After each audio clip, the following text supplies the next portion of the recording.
सुबह के 9:35 थे। सूरज की रोशनी कांच की इमारत पर चिपक कर चमक रही थी। सूर्यकुंज टेक पार्क का मुख्य गेट खुलने ही वाला था। एक दुबली पतली वृद्ध महिला, कमला देवी, धीमे धीमे कदमों से टॉवर बी की ओर बढ़ी। साधारण सूती साड़ी, घिसा सा बैग और हाथ में एक छोटा सा लिफाफा। चेहरा शांत, लेकिन आंखों में भरोसे की रोशनी। गेट पर तैनात सुरक्षा गार्ड सुमन ने उन्हें ऊपर से नीचे तक देखा, फिर आंखें सिकोड़ते हुए बोली, सुमन, अम्मा, ये कॉरपोरेट ऑफिस है। यहाँ इंटरव्यू, क्लाइंट मीटिंग्स होती हैं। आप कहाँ आ गई? अंदर कोई लंगर नहीं बढ़ता। कमला ने मुस्कुराकर जवाब दिया। कमला, बेटी, मुझे बस रिसेप्शन तक जाना है। ये एक जरूरी दस्तावेज देना है। सुमन को हंसी आ गई। पास खड़े दो तीन कर्मचारी भी खिलखिला दिए। किसी ने फुसफुसाकर कहा, शायद किसी से मिलने आई है, गलत बिल्डिंग समझकर। सुमन ने हाथ से इशारा किया। सुमन, नन, आप अंदर नहीं जाएंगी। क्लाइंट पास चाहिए। और यह कैसी लिफाफा? यहां ऐसे लोग नहीं आते। कमला विनम्र रही। कमला, एक बार रिसेप्शन पर पूछवा दीजिए। जिस नाम पर देना है वही बता दूंगी। सुमन झुंझला गई। उसने बैरिकेड थोड़ा आगे खिसकाया और खड़ी आवाज में बोली, सुमन, कहा ना, ये जगह आपकी नहीं है। चलिए, चलिए, यहां भीड़ मत लगाइए। इसी बीच अंदर से head of operations Raghav Malhotra बाहर निकला, मोबाइल कान पर, तेज कदम। कमला को देखकर भौहें छड़ी। बिना पूछे पास से गुजरते हुए कंधे से धक्का सा लगा। कमला लड़खड़ा गई। लिफाफा लगभग गिर गया, पर उन्होंने कसकर थाम लिया। राघव खींचकर, गेट पर क्या मेला लगा रखा है? क्लीन एंट्रेंस चाहिए, समझिए, सुमन ने तुनक कर कहा। सुमन, सर, समझाइए इन्हें, बिना पास अंदर आना चाहती हैं। कांच के पार रिसेप्शन पर बैठी प्रेरणा ने भी तिरछी नजर डाली और मुंह फेर लिया। कॉरिडोर की सीसीटीवी पर यह सब रिकॉर्ड हो रहा था, पर उस पल किसी ने परवाह नहीं की। कमला ने गहरी सांस ली। आंखें थोड़ी भीग गईं। उन्होंने धीमे से कहा, कमला, ठीक है बेटी, मैं चली जाती हूं। और वे लौटी, धीरे धीरे, लेकिन लिफाफा अब भी उनके हाथ में था, जैसे वो खुद को थामे हों। Phone call. मां, कल मैं खुद चलूंगी। घर लौटकर कमला देवी ने पुराना सा फोन उठाया। उंगलियां कांप रही थीं, पर आवाज में एक संयत दर्द था। उन्होंने नंबर मिलाया। प्रसन्नतम कमला, धीमे, अनाया, तेरे ऑफिस गई थी, गेट पर रोक दिया। कहा, यह जगह मेरे लिए नहीं। फोन के उधर अनाया, सीईओ, कुछ सेकंड खामोश रही, फिर बहुत शांति से बोली, अनाया, मां, कल मैं खुद तुम्हारे साथ चलूंगी, और वहीं उसी गेट से भीतर जाएंगे। तुम वही साड़ी पहनना जो आज पहनी थी। कमला चौकन्नी हो गई। कमला, बेटी, गुस्सा मत करना। बस जिसको ये लिफाफा देना है, दे देना। काम हो जाए, बस यही चाहती हूं। अनाया, हल्का सा मुस्कुराकर, काम भी होगा और सीख भी। कल सुबह 10:15 टॉवर बी के बाहर मिलती हूं। कमला ने लिफाफा सीने से लगा लिया, जैसे किसी भरोसे का आखिरी धागा। दूसरा दिन, शांत चेहरों में छिपा तूफान। 10:07 सुबह, सूर्याकुंज टेक पार्क। भीड़, batch scan, lift ping, coffee के कप और फुट फुट कर निकलती बातचीतें। कमला उसी साड़ी में थी। अनाया भी आई, पर सीईओ वाली चमक छिपी हुई। सादी कॉटन कुर्ती, बिना मेकअप, बिना कोई पहचान की निशानी। दोनों ने गेट की ओर कदम बढ़ाए। सुमन ने उन्हें देखते ही होंठ भींचे। सुमन, अरे, आप फिर? मैंने कहा था, बिना पास नहीं। अनाया ने धीमे स्वर में कहा। अनाया, रिसेप्शन तक जाने दीजिए, दस्तावेज देना है। सुमन, कटाक्ष, आप लोगों को समझ में नहीं आता? यह हाई प्रोफाइल ऑफिस है। अंदर जाने का तरीका होता है। लोगों पर दया करने का केंद्र नहीं है ये। कांच के भीतर प्रेरणा ने फिर देखा, और इस बार नाक पर चश्मा चढ़ाकर अनदेखा करने की कोशिश की। अनाया ने मां का हाथ थामा, आंखों में बिल्कुल शांति। अनाया, ठीक है, हम लौटते हैं, पर यह लिफाफा रिसेप्शन पर रखवा दीजिए। जिसके नाम है वो पढ़ लें। बस यही निवेदन है। सुमन ने चिढ़कर लिफाफा पकड़ा और अंदर प्रेरणा के काउंटर पर रखवाया। प्रेरणा ने अनमने अंदाज में लिफाफा ड्रॉर में सरका दिया, बिना खोले। उधर राघव अपनी केबिन से बाहर आया और दूर से झुंझलाहट भरी नजर डाली, जैसे भीड़ में किसी मामूली व्यवधान को हटाना हो। अनाया और कमला बिना आवाज किए मुड़ गईं, पर जाते जाते अनाया ने कांच के दरवाजे में खुद का प्रतिबिंब देखा और धीमे से फुसफुसाई, अनाया, अपने आप से, सम्मान मांगा नहीं जाता, दिखाया जाता है।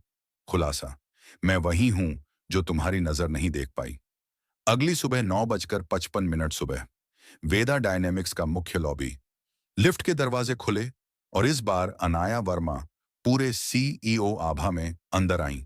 औपचारिक पोशाक, कंपनी बैज, साथ में मीरा सेठी, एचआर हेड, और अधिवक्ता करण मेहता, लीगल। दो और सीनियर डायरेक्टर्स भी साथ। लॉबी में सन्नाटा सा। रिसेप्शन पर बैठी प्रेरणा की गर्दन झटके से उठी, चेहरे का रंग उड़ गया।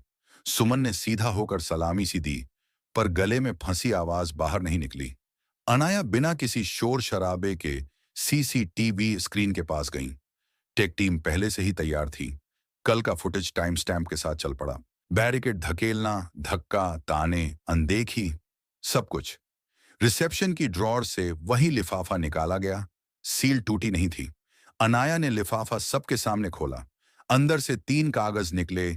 सीसीटीवी टाइम स्टैम्प्स की सूची, कल के internal compliance note, customer visitor dignity protocol, एक छोटा सा हस्तलिखित नोट, कमला देवी की लिखावट में, बेटी, जिस दिन सम्मान आंखों से नहीं दिल से दिखेगा, उस दिन यह कंपनी सच में बड़ी हो जाएगी।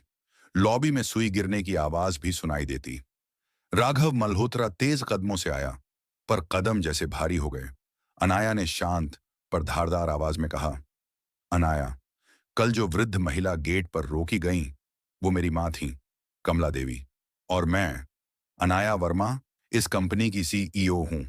वेदा डायनेमिक्स के गेट पर इंसानियत रोकी गई, और ये हमारी सबसे बड़ी विफलता है। सुमन की आंखों में पानी भर आया। प्रेरणा के होंठ कांपे। मैम, वो, मैंने, अनाया ने हाथ से इशारा किया, मैंने कल आपको मौका दिया था, बस लिफाफा पढ़ लेने का। आपने अनदेखा किया। सम्मान को आप ड्रेस कोड से नाप बैठी। मीरा सेठी, एचआर, ने फाइल खोली। लीगल काउंसिल करण ने 2 नोटिस निकाले। Raghav Malhotra, head of own impressions, के लिए कारण बताओ नोटिस प्लस तत्काल तबादला, आदेश क्लाइंट साइड फील्ड पोस्टिंग, प्रत्यक्ष सेवा में दैनिक जनसंपर्क के साथ। सुमन, गार्ड, और प्रेरणा, रिसेप्शन, के लिए पेनल्टी के साथ अनिवार्य डिग्निटी प्रोटोकॉल रीट्रेनिंग, 30 दिन की परफॉर्मेंस निगरानी, दोबारा उल्लंघन पर सेवा समाप्ति की चेतावनी। राघव घबराए स्वर में, राघव, मैम, गलती हो गई। मैं, अनाया, स्थिर, गलती नहीं, सोच थी, और सोच सुधारना ही आज का आदेश है। सुमन हाथ जोड़कर, सुमन, मैम, मुझे माफ कर दीजिए, मैंने कपड़ों से हिसाब लगा लिया था, अब समझ आया, गलत था। अनाया, माफी मांगना पहली सीढ़ी है, आखिरी नहीं। अगले 30 दिन तुम्हारी हर शिफ्ट की फुटेज ऑडिट होगी। तुम्हारा बर्ताव ही तुम्हारी असली रिपोर्ट कार्ड होगा। प्रेरणा रो पड़ी। प्रेरणा, मैंने लिफाफा खोला तक नहीं, बस नजरें हथौड़ा बन गई थी मैम। अनाया, हम सब कभी नजर से गलती करते हैं, पर दिल से सुधारेंगे तो कंपनी सच में कॉर्पोरेट बनेगी, कठोर नहीं। अनाया ने हाथ उठाकर सीसीटीवी स्क्रीन बंद करवाया। फिर उन्होंने कमला देवी को लॉबी में बुलवाया, जो थोड़ी दूर पर चुपचाप खड़ी सब देख रही थी। कमला आई, साधारण साड़ी, वही बैग, वही आंखें, पर इस बार उनकी चाल में शर्म नहीं, गरिमा थी। पूरे लॉबी के सामने अनाया ने अपनी मां के पैर छुए। लोगों ने सांस रोक ली। कांच, क्रोम, पॉलिश, कार्ड स्वाइप, सब उस पल छोटे हो गए। अनाया, सबसे, ये मेरी मां है, जिन्हें कल हाशिए पर धकेला गया। याद रखिए, किसी की मां को आप कैसे देखते हैं, वही आपकी कंपनी का असली चेहरा है। फिर कमला की ओर मुड़कर, अनाया, मां, आपका लिफाफा आज हमने सबके सामने खोला, और आपका नोट इस कंपनी की नई दीवार पर लिखा जाएगा। नया आदेश, डिग्निटी इज नॉन नेगोशिएबल। उसी समय मीरा सेठी, एचआर, ने अनाया के इशारे पर एक नया सर्कुलर अनाउंस किया।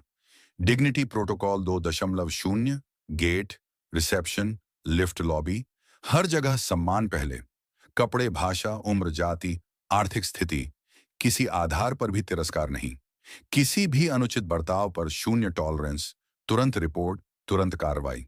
ओपन लॉबी, ऑनवर, रोज 11:30 से 12 बजे तक। कोई भी विजिटर बिना अपॉइंटमेंट रिसेप्शन पर अपनी बात रिकॉर्ड करा सकता है। एचआर सीएसआर प्रतिनिधि सुनेंगे। सीसीटीवी एथिक्स ऑडिट, फुटेज सिर्फ सुरक्षा नहीं, संस्कृति की निगरानी के लिए भी।